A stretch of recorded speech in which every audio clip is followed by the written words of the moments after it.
আসসালামু আলাইকুম প্রিয় ভিউয়ার্স, আশা করি আল্লাহর রহমতে সবাই ভালো আছেন। আলহামদুলিল্লাহ আমিও ভালো আছি।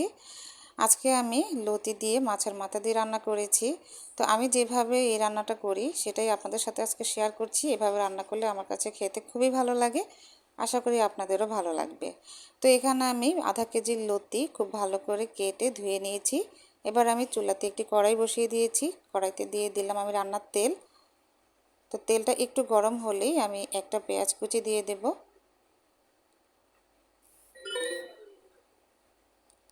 পেঁয়াজটাকে আমি একটু ভেজে নেব 2-1 মিনিটের মতো। তারপর এর মধ্যে দিয়ে দিলাম 7-8টির মতো কাঁচামরিচ ফালি করে। আরও 2-1 মিনিটের মতো এটাকে ভেজে নেব। এবার আমি দিয়ে দিচ্ছি 1 চা চামচের মতো রসুন পেস্ট। রসুনটাকে একটু ভালো করে ভেজে নেব। আর অবশ্যই এই কাজটা মৃদু আঁচে করতে যাবেন, তা না হলে রসুন কিন্তু ফুটে হাতে বা মুখে লেগে যাবে। তো আমি একটু মৃদু আঁচে এটাকে ভেজে নিচ্ছি 2 মিনিটের মতো, যেন কাঁচা গন্ধটা না থাকে। এরপর আমি এখানে দিয়ে দিচ্ছি সামান্য পানি, যেন পরবর্তী মশলাগুলো পুড়ে না যায়। তো এবার আমি এর মধ্যে দিয়ে দিব হলুদ গুঁড়ি,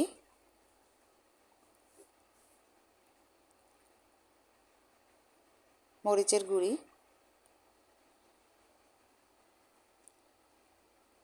জিরার গুঁড়ি,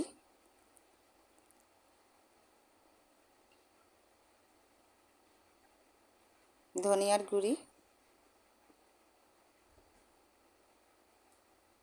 স্বাদ অনুযায়ী লবণ।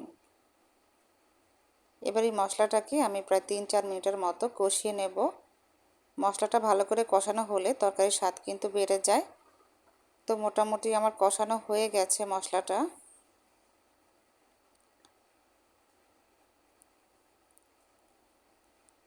আমি একটা মাছের মাথা, বড় মাছের মাথার একটা সাইড, এটা আমি আগে তেল দিয়ে নুন আর হলুদ দিয়ে ভেজে রেখেছিলাম, সেটা দিয়ে দিলাম। আর এটাকে অবশ্যই কষানোর প্রয়োজন নেই, যেহেতু এটা আমি তেলে ভেজে নিয়েছিলাম। তারপরে আমি লতিগুলো দিয়ে নেড়ে চেড়ে ঢেকে রান্না করব। তো আমি কিছুক্ষণ পরপর এসে কিন্তু নাড়াচাড়া দিয়ে গেছি, এর মধ্যেই আমার লতিগুলো সিদ্ধ হয়ে গেছে। ফাইনালি সিদ্ধ হওয়ার পরে আমি একটু পানি দিয়ে দিচ্ছি ঝোলের জন্য। আর লতি তরকারিতে আমি খুব বেশি ঝোল পছন্দ করি না, তাই একটু মাখো মাখো হওয়ার জন্য আমি এতটুকু পরিমাণে পানি দেব। তারপর আবার ঢেকে রান্না করব 5-6 মিনিটের মতো। এই যে 5-6 মিনিট পরে আমার লতি তরকারি একদম রেডি মোটামুটি। এখন যে পর্যায়ে আছে, নামিয়ে ফেলার পরে দেখতেই পাচ্ছেন এটা কিন্তু একটা মাখো মাখো অবস্থায় আছে। এভাবে রান্না করলে কিন্তু খেতে খুবই ভালো হয়। আশা করি আপনাদের কাছেও ভালো লেগেছে। আল্লাহ হাফিজ।